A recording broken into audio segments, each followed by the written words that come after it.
Second miracle of Prophet Muhammad sallallahu alaihi wasallam is I want to talk about this incident that happened um, with Haleemah Sadiya. Who knows who was she? She was the foster mother of Rasulullah sallallahu alaihi wasallam. She was the one who breastfed him. So let's get back a little bit into history. What exactly happened? So during that time of Rasulullah sallallahu alaihi wasallam, they used to live in the city. In Makkah is a city, right? That was very popular city in that whole Arabia. So what used to happen was that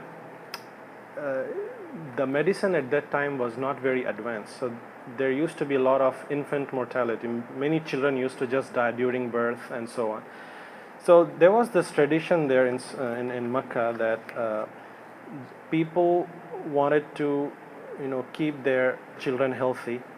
The three things mainly: keep the children healthy, and also keep the children, their tongue very, very, very good. When you are in the city, what happens? As we see here, people pick up slang. They say, the language is not really pure. It gets messed up. And also, apart from health and tongue, were very concerned about the character of the people in general.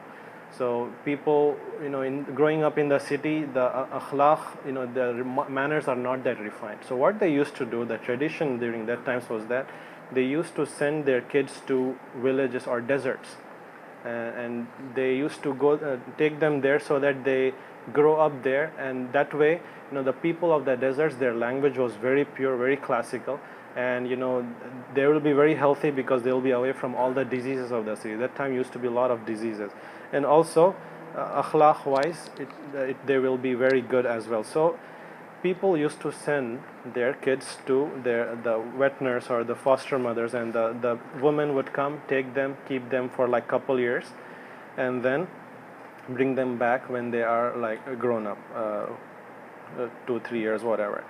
So what happened? There was this tribe known as Bani Sa'd.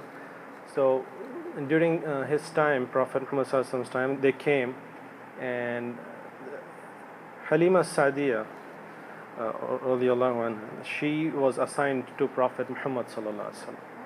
So she took it, and interesting thing is that when she was coming with other women from her desert to the city Makkah, she had a donkey, and that donkey was very weak, unhealthy, and it was going very slow. It was very tired. So she was kind of remaining at the behind everybody, and so when she finally reached and she talked, and she with Amina and the mother of Prophet Muhammad sallallahu, she got the child, and she was taking Rasulullah sallallahu back with her. What happened was that she noticed a strange thing. She noticed that the donkey all of a sudden is becoming very strong and picking up the speed very fast. Something happened, and she was at the back initially, and all of a sudden she was almost at the forefront of everybody, ahead of everybody. That's amazing. So she was like surprised, how can this happen? And then when she reached her desert, her village, her home, at that time, that particular year, there was no rain.